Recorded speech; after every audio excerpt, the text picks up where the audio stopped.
Welcome to our channel. ఆంధ్రాలోని కూటమి ప్రభుత్వం ప్రస్తుతం అయితే 2 సంవత్సరాలు అయితే విజయవంతంగా పూర్తి చేసుకుంది. ఒకవైపు నుంచి ప్రశంసలు వెల్లువెత్తుతుంటే మరోవైపు నుంచి ప్రతిపక్షాలైతే విరుచుకుపడుతున్న పరిస్థితి. వెన్నుపోటు పొడిచారు ఆంధ్ర ప్రజలకంటూ కూడా నిరసనలు వ్యక్తం చేస్తున్నారు. అయితే నిజంగా ఆ కూటమి ప్రభుత్వం ప్రజలకు వెన్నుపోటు పొడిచిందా? సూపర్ 6 పథకాలు నిజంగా అమల్లోకి వచ్చాయా? గత ప్రభుత్వానికి ఈ ప్రభుత్వానికి మధ్య తేడా ఏంటి? ప్రభుత్వం పరిపాలన ఏ రకంగా ఉందో కూడా మీ అభిప్రాయాన్ని అయితే కామెంట్ రూపంలో తెలియజేయండి. ప్రస్తుతం సూపర్ 6 పథకాల్లో ఏ పథకాలు అమలయ్యాయో ఏంటో మీకు వివరించే ప్రయత్నం అయితే చేస్తాను. ముందుగా ప్రధానంగా తల్లికి వందనం. తల్లికి వందనం అనేది ప్రతి విద్యార్థికి 15,000 రూపాయలు. ప్రతి విద్యార్థికి కూడా 15,000 రూపాయలు ఇవ్వడం అమల్లోకి వచ్చింది. ఎంతమంది విద్యార్థులు ఉంటే అంతమంది కూడా. నెక్స్ట్ ఉచిత ప్రయాణం.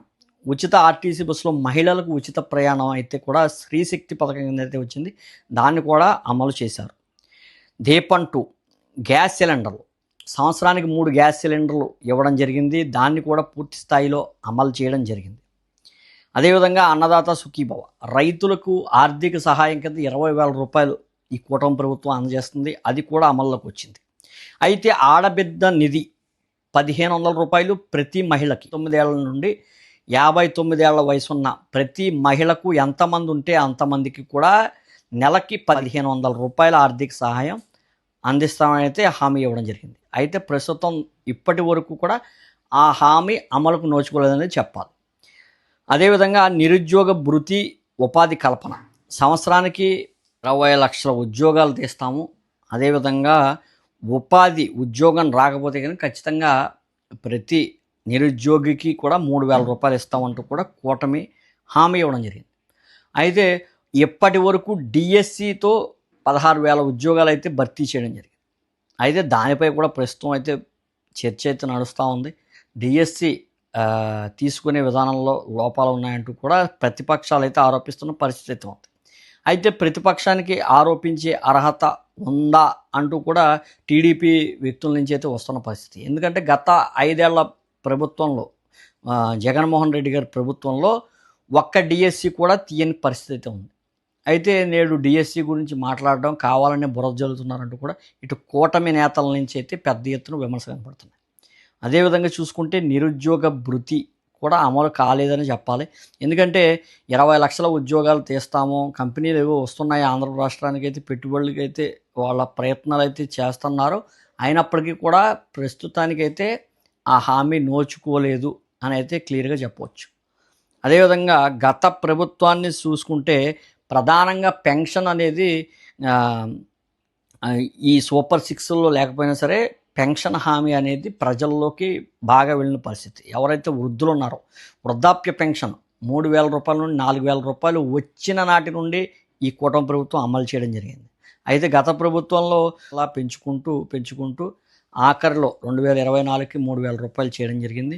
అయితే ప్రస్తుతం వృద్ధాప్య పెన్షన్ అయితే సక్సెస్ఫుల్గా రన్ అవుతుంది. 1వ తారీఖు ఖచ్చితంగా ఇళ్లకు వెళ్ళి ఇటు నేతలు కానీ టీడీపీ నాయకులు కానీ అదేవిధంగా ప్రభుత్వ అధికారులు కానీ ఇంటికి వెళ్ళి ఇవ్వడం జరుగుతూ ఉంది. అయితే వికలాంగులు ఉంటారు, 3,000 రూపాయల పెన్షన్ 6,000 చేయడం కానీ, 5,000 రూపాయలు పూర్తి వికలాంగులకి 10,000 రూపాయలు చేయడం కానీ జరుగుతూ ఉంది. ప్రస్తుతం డిఎస్సికి సంబంధించిన విమర్శలు అయితే పెద్ద ఎత్తున అయితే ఉన్నాయి.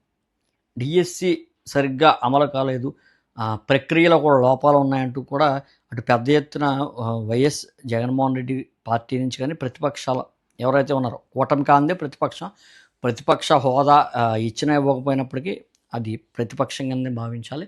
ఎవరైతే ఉన్నారో ఆ వైఎస్ఆర్సీపీ పార్టీ నుంచి అయితే పెద్ద ఎత్తున డిఎస్సి మీద చర్చ అయితే నడుస్తూ ఉంది. కొంతమంది వెళ్ళి కలవడం జరుగుతూ ఉంది, వాళ్ళతో మాట్లాడడం జరుగుతూ ఉంది.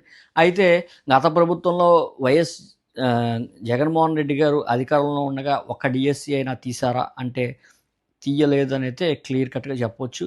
అదేవిధంగా తీయకపోగా ఎవరైతే ఉన్నారో ఉపాధ్యాయులు ఎవరైతే ఉన్నారో రిటైర్మెంట్ దగ్గరగా వచ్చిన వాళ్ళకి పూర్తి స్థాయిలో సెటిల్మెంట్ చేయవలసి వస్తుంది అన్న ఉద్దేశంతోనో మరి దేనితోనో తెలియదు కానీ వాళ్ళ ఉద్యోగాలు కూడా కాలపరిమితి అయితే పెంచడం జరిగింది. కాలపరిమితితో కొంతమంది ఆనందం వ్యక్తం చేస్తుంటే కొంతమంది ఇంకా ఉద్యోగం చేయాలా, 62 ఏళ్ళు వచ్చిన వరకు ఇంకా ఉద్యోగం చేయాలన్న బాధలో అయితే కొంతమంది ఉద్యోగులు అయితే వారి స్పందన అయితే తెలుపుతున్నారు. ఇది ఎలా ఉంటా ఏదైతే ఉద్యోగులకు సంబంధించి ఉందో పూర్తి స్థాయిలో ఆ ఉపాధ్యాయులకు సంబంధించిన పిఆర్సీలు కూడా కొంత జగన్మోహన్ రెడ్డి గారి గవర్నమెంట్లో పథకాలకు మళ్లించారు అన్న విమర్శలు కూడా లేకపోలేదు. మరి నేడు డిఎస్సి గురించి కానీ ఉపాధ్యాయుల గురించి కానీ వారు ఏ రకమైన నైతికత ఉందంటూ కూడా పలువురు ప్రశ్నిస్తున్న పరిస్థితి. ఏది ఏమైనప్పటికీ ఇంకా ఆడబిడ్డ నిధి కానివ్వండి, నిరుద్యోగ భృతి కానివ్వండి, ఉద్యోగ కల్పన కానివ్వండి, కూటమి ప్రభుత్వం ఇచ్చిన హామీతో పోలిస్తే వెనకంజలో ఉన్నదంతే క్లియర్ కట్గా తెలుస్తూ ఉంది. మరి భవిష్యత్తులో ఇంకా 3 ఏళ్ళు ఉన్నాయి కాబట్టి భవిష్యత్తులో ఈ పథకాలు 2 కూడా పూర్తి చేస్తారా? పూర్తి చేసి ప్రజల ముందుకు ఏ రకంగా వెళ్తారో వేచి చూడాలి. Thank you.